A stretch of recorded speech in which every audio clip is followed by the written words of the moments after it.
मी people's Republican पार्टीची ठाणे जिल्हा महिला आघाडी अध्यक्ष मीनाताई सौ दादाराव आळे। आज इथं हे मालाडमध्ये यायचं कारण म्हणजे आज एक लेडीज आहे स्वाती निलम।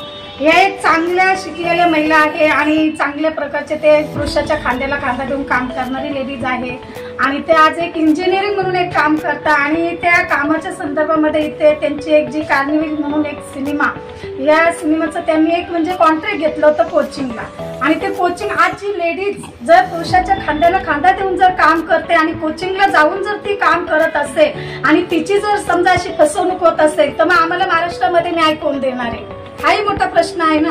आम्ही इथे 3 ते म्हणजे 15-20 दिवसापासून आम्ही सारखे इथे फेरे घालतो। दिंडोशी पोलीस स्टेशनला आम्ही गेलो आणि आम्ही संपूर्ण पत्रव्यवहारही आम्ही केलेला आहे आणि जिथे ज्या कार्निवलच्या ऑफिसमध्ये आम्ही देखील इथे आलेलो आहे। पण या कार्निवलची एक अशी भूमिका आहे की लोकांना फसवणूक करण्याची, कारण की त्यांचे म्हणजे प्रत्येक वेळेस जर कुणाचा पगार वगैरे जर अडकला असेल किंवा पेमेंट वगैरे जर अडकलं असेल तर कंपनीचं नाव त्यांनी म्हणजे ते काढून टाकायचं आणि दुसरं नाव म्हणजे ठेवायचं। म्हणजे हे एक कार्निवल सिनेमाचं म्हणजे एक त्यांचा एक धंदा आणि बिझनेस चालू आहे। पण माझं एकच म्हणणं आहे की ज्यावेळेस आम्ही इथं आलो होतो त्यावेळेस मनीष सिंग हे स्वाती निलम यांचं म्हणजे पेमेंट काढत होते तर ते त्यांनी 53 लाख रुपयाचे अडकवलेले आहे। तर ते त्यांनी एक आपली एक आई म्हणून बहीण म्हणून त्यांनी एक दया करून त्यांचं ते पेमेंट जे काही कष्टाचं आहे ते त्यांनी त्यांना प्रेमाने देऊन टाकावं। मग पुढचं आम्हाला काही म्हणजे विषय वाढवायची गरज नाहीये। आम्ही त्यांना म्हणजे प्रत्येक वेळेस लेडीज आलोय, त्यांना प्रत्येक वेळेस महिलांना चांगल्या पद्धतीने आम्ही शिकवतो। त्यांच्या ऑफिसच्या लोकांना पण पद्धत नाही, त्यांच्या लेडीजला सुद्धा पद्धत नाही। आमच्या लेडीज म्हणजे डायरेक्ट त्यांच्या लेडीज आमचे जेंट्स आले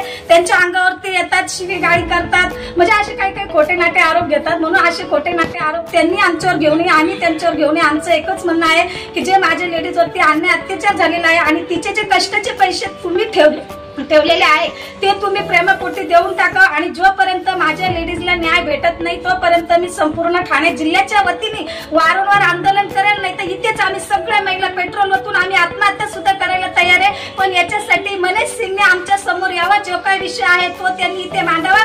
आणि आता सध्या परब म्हणून प्रमोद परब हा व्यक्ती त्यांच्या ऑफिसचा मॅनेजर आहे आणि तो आताही पोलीस डिपार्टमेंट मध्ये आला होता। तिथून त्याच्या समोर साहेबांनी सांगितलं की तुम्ही ऑफिसला जा, पण आता आम्ही त्याला 100 आवाज दिले तरी तो लेडीजची इज्जत करत नाहीये। म्हणजे मग हे लोक बाहेरून येऊन इथे दादागिरी करतात, म्हणजे महाराष्ट्री लोक मराठी लोकांवरती अन्याय अत्याचार करतात। मग या अन्याय अत्याचाराला कोण न्याय देणार आहे? आम्हाला न्याय पाहिजे। आम्ही एवढंच मागतो की जे आमच्या महिलांवरती आज एका लेडीजवरती अन्याय अत्याचार होणार तर 100 लेडीजवरती अन्याय अत्याचार होणार। हे असे अन्याय अत्याचार होऊ नये याच्यासाठी आम्ही मीडिया समोर तुम्ही आम्हाला सहकार्य करता, पोलीस स्टेशनने सहकार्य केले, आमचे कार्यकर्ते आहे आणि जोपर्यंत मनीष सिंग इथं येत नाही, प्रमोद परब ह्यो त्यांना इथे बोलून घेत नाही तोपर्यंत आम्ही ऑफिसच्या बाहेर जाणार नाही। भला आम्हाला इथं जीव द्यायची वेळ आली तरी चालेल। जय हिंद, जय महाराष्ट्र, जय भीम, जय संविधान। कंपनी जी आहे वायझड म्हणून, तर ह्या आमच्या कंपनीने ह्या कार्निवल म्हणजे आता त्यांनी AMG नाव ठेवलेलं आहे, म्हणजे नाव बदललंय कंपनीचं, पण खरं नाव यांचं कार्निवल होल्डिंग प्रायव्हेट लिमिटेड म्हणून आहे, ज्यांचं आम्ही काम कोचिंगला केलेलं होतं। 2019ला आम्ही त्यांचं हँडओव्हर केलं, व्यवस्थित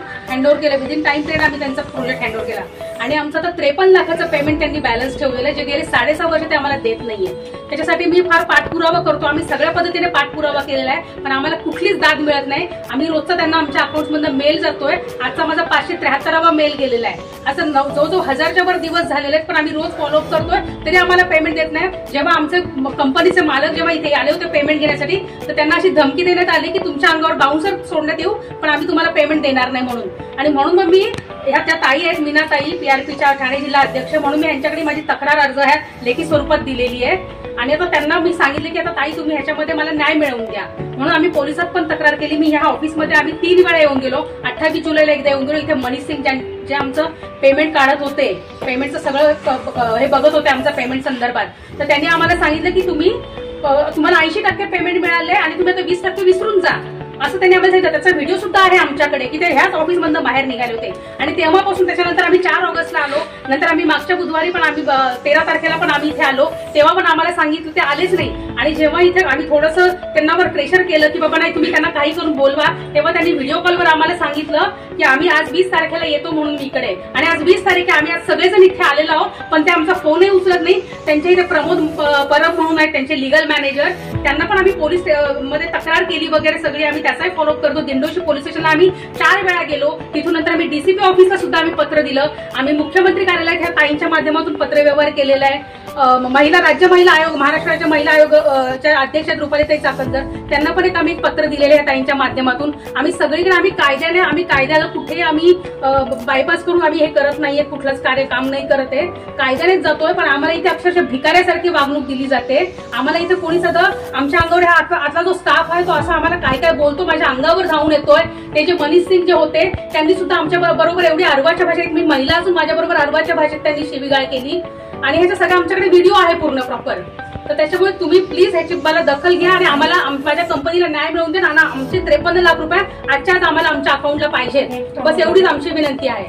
पोलिसात तक्रार दाखल केलेली आहे, पोलिसांची काय भूमिका आहे याच्यावर? पोलिसांची भूमिका म्हणजे काय, पोलिसांनी त्यांना फोन केला पण ते काय पोलिसांकडे पण येत नाही, पोलिसांचा फोन पण ते उचलत नाहीये. त्याच्यामुळे पोलिसांनी सांगितलं की तुम्ही कायद्याने तुम्ही बरोबर जात आहात, आता तुम्ही तिथे जाऊन दाद मागा त्यांच्या ऑफिसमध्ये, आम्ही तुम्हाला सहकार्य करू, हे पोलिसांनी सांगितलंय. इथून तुम्हाला न्याय मिळाला तर पुढची भूमिका काय असणार आहे तुमची? दाद मिळाली, आम्हाला जर नाही मिळालं तर आम्ही आज इथेच बसून राहू, आणि अगदी वेळ पडली तर उद्या आम्ही आमचा जीव जरी जायची वेळ आली ना तरी आम्ही ते जीव देऊ. म्हणजे मी त्याच तयारीमध्ये आलेली आहे. एक तर आमचे पैसे पूर्ण द्या आमच्या अकाउंटमध्ये, नाहीतर मग आमचा जीव तरी घ्या. नवीन घडामोडी पाहण्यासाठी आजच आम्ही मुंबईकर 24 तासला लाईक करा, सबस्क्राईब करा आणि अपडेट रहा.